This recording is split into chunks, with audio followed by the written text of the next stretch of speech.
Hi,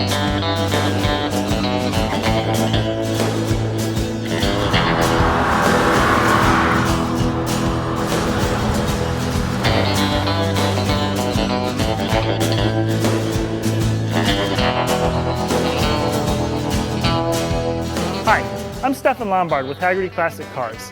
Today I'm in Brighton, Michigan at the Lingenfelter Collection with this 1970 Dodge Challenger RT.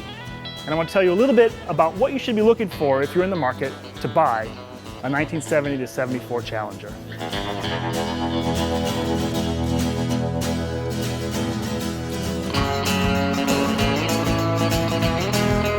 Challenger shares its name with several cars throughout Dodge's history. In 1958, there was the Silver Challenger. In the late 70s, there was a Challenger subcompact. And today, in the current muscle car craze, there's a modern Challenger. But none of the cars have really had anything in common. This generation of Challengers, built on the E-body platform from 1970 to 74, was designed to compete with the Ford Mustang and the Chevy Camaro. It was available as a two-door hardtop or two-door convertible, and power options ranged from a 198 cubic inch slant 6 all the way up to this, a 426 cubic inch Hemi V8. On its debut, it was generally agreed that it was an attractive car, and it sold very well. In 1970, about 77,000 cars were sold. But after that, sales fell, and by 1974, it was gone. The car was not without its problems in period, specifically rust and some chassis issues that plagued it. The unibody has been known to flex, and in some cases flex enough that it chips paint. There are companies that make aftermarket weld-in parts to stiffen the chassis, and they're available online.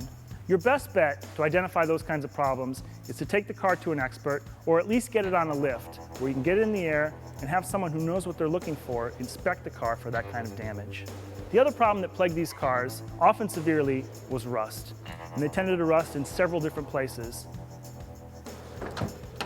Here, on the bottom of the doors, the rocker panels, the base of the A-pillar, back here in the quarter panels, the floor pans, and in the pan of the trunk.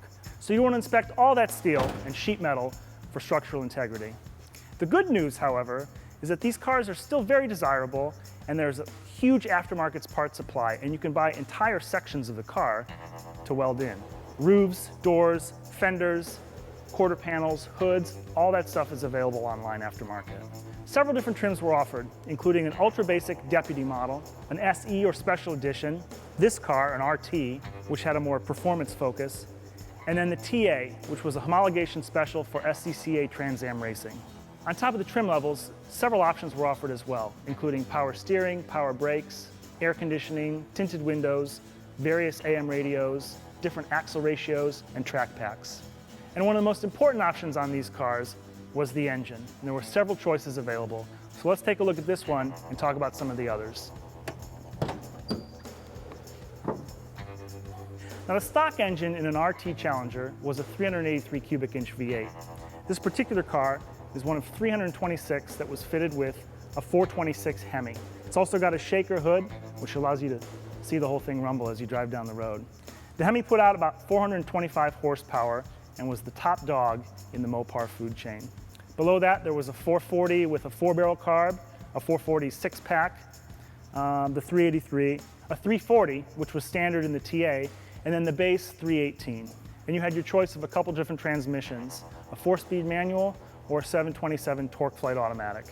All Mopar engines are robust power units, and you don't typically find a lot of issues with them, but they will require routine maintenance, so you want to make sure that that's been done. One interesting note about the Hemi is that Chrysler sold it with a 6-month warranty, figuring that people were going to abuse it on tracks. It's not uncommon for high-performance Mopars to be replicated or faked. And so you want to make sure that the car you're looking at is in fact the real thing. So make note of trim tags, body tags, engine codes, and get those decoded. And one excellent source for that is Galen Govier. It's worth your time and your money to get the car decoded. So I feel like I've been staring at this Hemi for too long. Now I want to hear it and I want to feel it. So let's take it for a drive.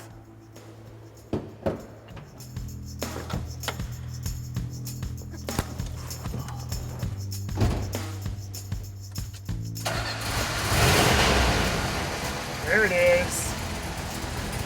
It's nice to have that shaker hood. Not only do I want to hear the engine, I want to see it. So let's take this thing out on the road. So this car is an RT, which meant it was fitted with a rally gauge cluster, an attack front and center, and a rally suspension with sway bars, heavy duty brakes, sort of the performance option. The SE was the luxury option with a padded vinyl roof, a smaller rear window, and a little bit nicer interior appointments. This particular car is fitted with a Hurst shifter, this nice pistol grip handle. It's got a very crisp feeling in the shifts. Feels good. One of the nice things about these cars is that even though they only lasted 4 years, they're still hugely popular. So parts availability is fantastic. Aftermarket stuff, junkyards, and they share a lot of mechanical components with other Mopars of the era. So you can find just about everything you need.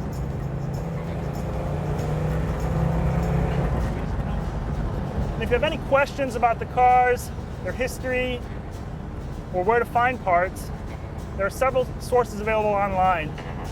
For ebodiesonly.com, challengerforums with a Z.com, and allcar.com are all great sources for help.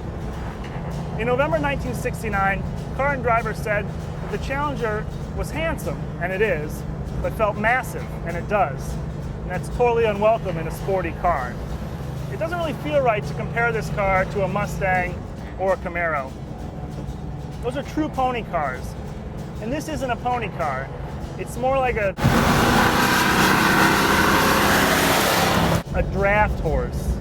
But there's a lot of fun to be had with a draft horse because they pull.